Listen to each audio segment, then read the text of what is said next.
Fala, galerinha do sexto ano! Como que nós estamos aí? Espero que todos vocês estejam em casa, se cuidando e tudo mais. E deixa eu baixar um pouquinho o som aqui.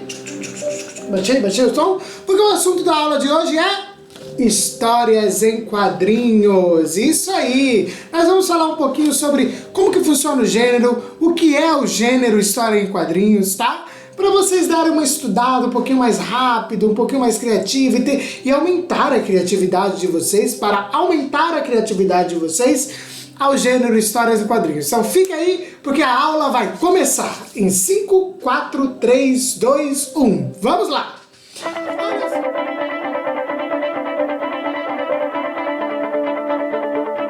Olha só, todo mundo acredito que cresceu e leu e foi alfabetizado com as histórias em quadrinhos. E são muitas histórias em quadrinhos. Eu selecionei uma do Lanterna Verde, da Turma da Mônica Jovem, da Turma da Mônica Clássica, de que vocês conhecem. Mas a história em quadrinhos, o que é de verdade a história em quadrinhos? Bota na tela. Bom, a história em quadrinhos é um gênero que utiliza linguagem verbal e linguagem não verbal. O que é isso? Imagens e texto ao mesmo tempo. Como vocês podem ver, aqui na minha mão, nós temos a imagem da Denise, toda feliz, toda contente e tudo mais, e nós temos também os balões de fala, que são os textos que estão aqui enquadrados, etc e tal, para a fala dela. É muito interessante vocês levarem em conta na história em quadrinhos todo o parâmetro das imagens, porque as imagens falam mais que as palavras. Olha só o Cascão desesperado aqui, ó. Certo? O Cascão desesperado vale muito mais do que os quadrinhos que estão aqui. Não que os quadrinhos não valessem alguma coisa. Mas, dentro das histórias em quadrinhos, você precisa situar a personagem dentro de um contexto.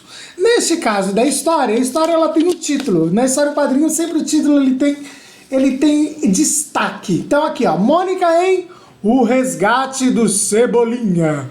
Olha que mistério, hein? Então aqui é porque é Mônica, porque é o assunto da capa da revista. E a capa toda bem bonita, bem feita e etc e tal.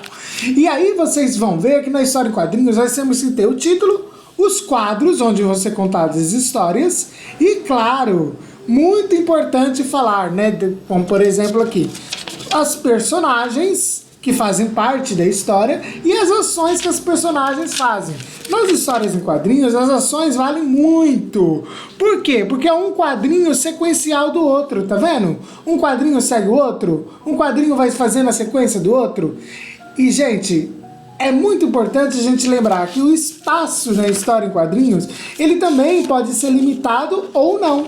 Você pode usar a criatividade. No caso aqui da Mônica, a história vai se passar na casa dela, no bairro do Limoeiro, na casa do Cascão, que ele está procurando a roupa aqui, etc e tal, e tudo mais.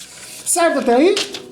Então nós já temos aqui na história em quadrinhos as personagens que fazem as ações, certo até aí?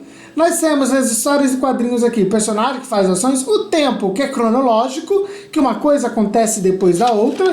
Lembram disso? De tempo cronológico? É uma coisa acontecendo após a outra. Existe o tempo psicológico e o tempo cronológico. Nesse caso, nas histórias em quadrinhos em geral, é o tempo cronológico. Então já temos 3 estruturas da narrativa aqui. Ação, personagens, o tempo. O espaço, a casa da Mônica, o bairro do Limoeiro, e o espaço pode ir muito além, etc e tal. No caso do Lanterna Verde, aqui o espaço vai se passar literalmente no espaço, mas o espaço que eu digo é a galáxia e tudo mais. E aí os desenhos já são um pouquinho, deixa eu colocar aqui, um pouco mais diferente, mais estilizado e etc e tal, certo até aí? E aí você me pergunta, tá bom, professor, nós já temos 4 categorias da narrativa aí nas histórias em quadrinhos. E o narrador? Quem é o narrador? Depende da história. Às vezes o narrador pode narrar a própria história aqui, aparecendo um quadrinho, no balãozinho, escrito aqui: Denise acordou feliz e estava andando pelo bairro do Limoeiro, por exemplo.